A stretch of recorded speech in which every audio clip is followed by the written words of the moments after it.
Qu'est-ce qui vous amène? Je voulais vous parler en fait de mes séances orthophonistes. Est-ce que ce sont les séances d'orthophonie qui vous ont fait comprendre la nécessité d'approfondir un travail sur vous?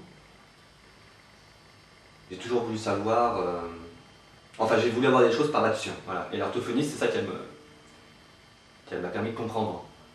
Elle m'a dit, c'est vrai, elle m'a dit, moi je suis pas psychothérapeute, donc je me suis dit, ok, bon, j'avais moins peur. Qu'est-ce qu'on vous a proposé comme action? Voilà. Elle m'a proposé par exemple, et ça je me rappelle très bien, on est en groupe en fait, on est en groupe, on est une dizaine de personnes, et à chaque fois elle nous propose des cas, elle appelle ça des cas, où on se met en situation. Oui. Et c'est pas facile pour nous, parce que... Bon, et c'est souvent sur le lieu de travail. Donc, moi c'était par rapport vis-à-vis d'un supérieur. Donc, je dis mon problème à moi c'est comment arriver à refuser ou à négocier quelque chose vis-à-vis d'un supérieur hiérarchique. Les autres patients jouaient vos partenaires, non? Alors après on choisissait, c'était à moi de choisir, ouais c'était marrant, c'est à moi de choisir qui je voulais. On se connaissait bien, au bout d'un certain temps on se connaissait bien, donc elle disait c'est vous qui choisissez avec qui vous voulez travailler. Donc ça c'était au bout d'un certain laps de temps ou c'était dès le premier? Non. C'était au bout de quelques mois déjà. Donc au départ c'était un groupe de parole où chacun raconte son histoire. Et elle m'a vu en flagrant délit de me mettre en état d'infériorité, d'évaluer vis-à-vis de la personne en face de moi, et cette personne n'était pas mon chef. Cette personne n'était pas mon chef direct, c'était juste un collègue, enfin un ami, enfin c'est pas un ami, on n'est pas des amis, quelqu'un du groupe. Vous voyez? Et là, elle m'a pris en flagrant délit parce qu'elle m'a dit, tu as ressenti, vous avez tous vu. Elle m'a pris un peu, je faisais pas le malin, on était tous. Elle m'a dit, tu baisses la tête. Ton physique, tu baisses la tête, tu réponds pas, il y a eu un immense silence. Quand la personne t'a demandé quelque chose que tu n'avais pas envie de faire, tu étais incapable de lui dire que tu n'avais pas envie de le faire. C'est un de mes gros problèmes. C'est arrivé à accepter les émotions qui m'arrivent dans ma vie professionnelle et pas avoir honte. Depuis quand vous avez honte de vos émotions? En fait, moi je savais pas que j'avais honte de ces émotions. Je savais pas. Ça remonte à loin? Le petit garçon avait déjà honte de ses émotions? Par exemple, moi j'étais un petit garçon, qui avait très peur. Ça fait quoi? Alors je suis le troisième enfant, d'une famille, d'une fratrie, je suis le plus petit. Donc j'ai vu passer devant la façon dont étaient éduqués mon frère et ma soeur. Et du coup je me suis protégé moi, en troisième enfant, de tout ce qui pouvait me tomber dessus au début de mon père. Mon père était l'image que j'avais de mon père quand j'étais petit garçon, là on parle quand j'avais 8 ans environ, je vous dis. 8-10 ans, et mon père il avait tendance à être assez violent. En fait, il avait ce côté assez violent. Violence verbale ou physique? En fait, les deux. Enfin, plutôt physique, plutôt physique parce que mon père il est pas issu d'un milieu très... on parle beaucoup, ou même où on écrit beaucoup. Il est plutôt... c'est un maître de l'action, c'est un ouvrier. Donc, bon, il a un peu cette maladresse là. Et donc en fait j'avais l'impression, je dis toujours j'avais l'impression qu'en fait c'est différent. J'ai compris ça moi tout seul. Qui frappait un peu sans faire attention. Mais pas pour faire mal. Mais il avait la malaise, il était costaud. Un impulsif. Ouais, c'est un impulsif. Est-ce que vous n'êtes pas le petit garçon à l'ombre des pères encore aujourd'hui? À redouter sa peur, son impulsif. C'est plus compliqué que ça. Parce qu'en fait maintenant mon père je l'aime bien. Depuis quelques années, depuis 2 ans, on se revoit. Le nœud du problème, c'est ma mère en fait. Parce que j'ai compris qu'en fait, c'est ma mère qui manipulait mon père. De quelle manière? Elle se servait comme une arme de l'autorité, justement, en fait. Ma mère est quelqu'un de très manipulatrice, très intelligente, dans les relations humaines. Et en fait, j'ai compris, grâce à ma soeur, ma soeur a failli me psychanalyser. Moi, je commence là avec vous, mais ma soeur, ça fait très longtemps. Et je sais que pour l'instant, je serais incapable de dire à ma mère que je l'aime. Mais on ne peut pas lui enlever qu'elle s'occupe du linge, à l'époque où j'en étais enfant. Elle s'occupait de la lingerie. Elle aimait beaucoup la lingerie. je vois tout de suite les images de ma mère qui dépensait beaucoup d'argent là-dedans. Ça me faisait sentir mal. En gros, ce qui m'apparaît là en vous parlant, c'est que dès qu'elle dépensait quelque chose, ça me rendait mal. Pourquoi ça vous paraissait superflu comme dépense? Ouais. Et que ça aurait pu être employé à d'autres choses plus utiles? Ça, je le dis parce qu'aujourd'hui, je suis adulte. Ouais. Comme quoi? Ouais, parce qu'ils nous ont laissé tomber au moment où on a fait nos études. Après le bac, C'est-à-dire qu'ils n'ont pas voulu participer c'est ça. à vos études. C'est-à-dire qu'ils considèrent qu'avoir le bac pour un fils d'ouvrier, c'est très très bien. Ils ne se sont pas rendus compte que pour vous, le bac, c'était pas assez. En fait, je sais plus, moi j'en suis à un endroit dans ma tête où je sais plus distinguer si ce que ma sœur raconte est la vérité ou pas. C'est Je te ça la la traiter de vérité. sale pute, machin. Voilà. C'est sa vérité. Et C'est son ressenti. C'est pas, il n'y a pas de vérité universelle, il y a des vérités. c'est ça. Et la vôtre, hein. La vôtre, je suis à la recherche.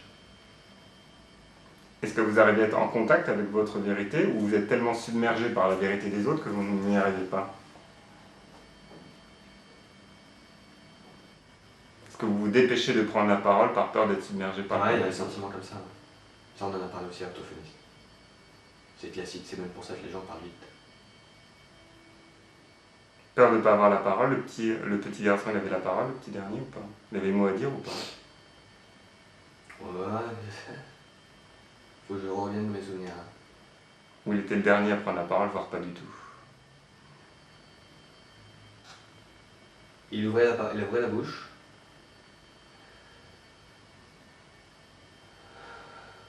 Et puis de toute façon, De toute je façon.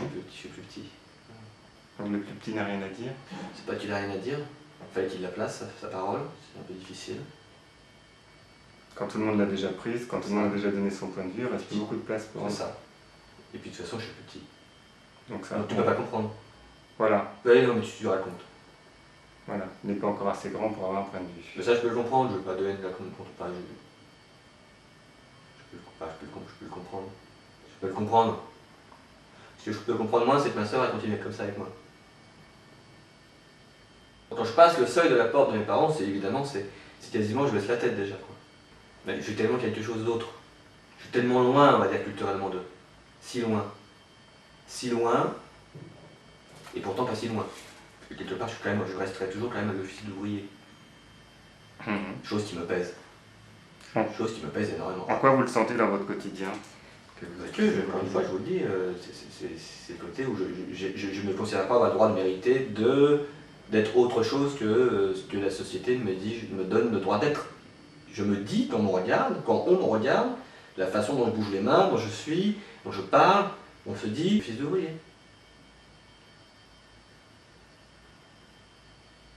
Qu'est-ce que les Je gens me le vous dis. disent? Je me le dis. Moi, je me le dis. Vous le Et dites? je me le dis toujours. Je veux dire, c'est pas encore fini ça. Ça pourrait être fini, non? Oui. Mais je me le dis toujours. J'ai l'impression que je ne cesserai jamais de me le dire. Même si ça avance. Mais Est-ce qu'il y a des côtés positifs dans le fait d'être fils d'ouvrier? Qu'est-ce que vous aimez chez les ouvriers? J'aime ces ouvriers. Non, Pas forcément. C'est plutôt la voix VOX politique qui porte, quoi, qui me touche moi. Oui. Et c'est ça que je porte en moi. Être un homme de conviction. C'est ça. De cette époque-là que ça rappelle. Voilà. Bah alors donc vous pouvez être fier d'être fils Je d'ouvrier? devrais, ouais. Ouais, je devrais. Mais en même temps, il y a un truc qui me... J'ai le paradoxe, il y a quelqu'un qui a écrit un bouquin là-dessus d'ailleurs, je crois récemment. C'est le paradoxe de ce fils d'ouvrier qui a tout pour réussir et qui a du mal à réussir dans cette France vieillissante. Je suis quelqu'un d'assez volontaire. Mais ma volonté, elle s'arrête jusqu'où elle pourrait me faire du bien, on va dire. Vous arrêtez toujours un cran avant. C'est ça. Oui, je veux dire. Pour être conforme à votre caste. C'est ça. Le labeur, Ouais, c'est la intéressant. sueur, Intéressant aussi. Jamais de vacances, jamais de reconnaissance. Je ne mérite pas. Finalement, vous êtes très fidèle à votre famille. D'avoir coupé les ponts extérieurement ne donne que l'illusion que vous avez coupé, mais vous l'avez tout sauf coupé. Et c'est marrant, c'est ce que vous dites, parce que ça se recoupe aussi avec les enfants quand je suis à l'école. Quand je leur parle, et quand je commence à être plus à l'aise avec eux, on va dire. Parce que cette fois, je suis un peu tendu, mais ça va, ça se passe de mieux en mieux. Quand je suis plus à l'aise avec eux, que je commence à leur parler un peu, pas politique, mais un petit peu, j'ai le droit, hein, de conscience politique plutôt. Voilà. Et c'est vrai que là, d'un coup, je suis fier de ce que je fais. C'est marrant, parce que je ne devrais pas. Alors que je travaille dans un lycée UP, du 14e arrondissement, des gens Et vous sentez... que je ne côtoierai jamais, que je n'ai jamais côtoyé. Ça, c'est le hasard a bien fait les choses. Ben, c'est très étrange. Vous avez mis en circonstance, là, pour travailler votre problématique. Vous ne pouviez pas mieux tomber. Là, je suis le virus du lycée, ouais. Voilà, et nous dans la bergerie. C'est ça. Et là, vous vivez bien votre statut de loup. Ouais, parce que je suis honnête, en fait. C'est là où je me dis, je suis pas arrêté désespéré. Je suis honnête en me disant, je resterai toujours un tel, je leur dirai jamais ce qu'il faut faire. Non, c'est juste leur faire, justement. J'essaie juste de leur donner l'ouverture suffisante pour pas seulement écouter ses parents. Ouais. Voilà. C'est honnête. Pour pas seulement écouter ses parents. Pour pas faire révolution, vous voyez, parce que je pourrais très bien dire, voilà, mais c'est un peu un côté, attention, bon, on n'est pas obligé de suivre ses parents, on n'est pas obligé de coller à la classe de laquelle on vient. Et qu'est-ce qui fait que dans ce contexte de l'enseignement, ouais, vous n'êtes pas survolté au point qu'on vous rejette comme ailleurs, et que vous êtes calme pour leur dire les choses? Donc là, vous avez le sens de la mesure. j'ai un espoir. Il y a un espoir avec les Je suis jeunes. devant des enfants, je suis devant des gens, hein, je parle à des gens devant moi. Et je me dis, hein, c'est encore souple. Encore, je suis pas du prosélytisme, je sens que... Non, mais je veux dire, je me sens proche d'eux. J'arrive à comprendre une chose, on va dire, un peu chez moi, c'est que je pense qu'il y a des belles choses à l'intérieur de moi, mais pour l'instant je suis envahi par le noir, par les choses négatives. Et d'ailleurs à ce propos-là, les gens me voient assez comme quelqu'un d'assez négatif, à l'extérieur, d'assez pessimiste. D'assez pessimiste. Cynique, pessimiste. Concernant votre propre sort ou concernant... Le monde. Le monde.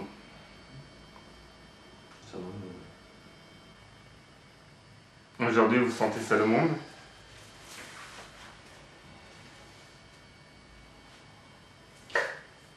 Non. Non, je commence, hein, je dis bien. Je commence à rencontrer, même à mon âge, des amis, on va dire. Même à votre âge, on dirait que vous avez 60 ans. Non, je veux dire, moi j'ai 36 ans. Ouais. À mon âge, si on se dit, à 20 ans on se fait plein d'amis. Oui. À 36 ans, si on se dit que demain encore on va découvrir quelqu'un que tu as envie de revoir par hasard et qu'on a vu pour la première fois. On en fait des amis à tout âge, même ceux qui... Bah ouais. Voilà. Mais là, je trouve ça chouette. Je n'étais pas sûr. Bien sûr. En fait, oui. Des gens qui découvrent celui que vous êtes aujourd'hui. Voilà. Sans être encombré par celui que vous étiez hier. C'est bien dit. Si on pouvait arrêter de se dire que de moi, que je suis en fait pas catégorique, pas agressif, pas impulsif, ça serait pas mal. J'en fais un paquet, les trois.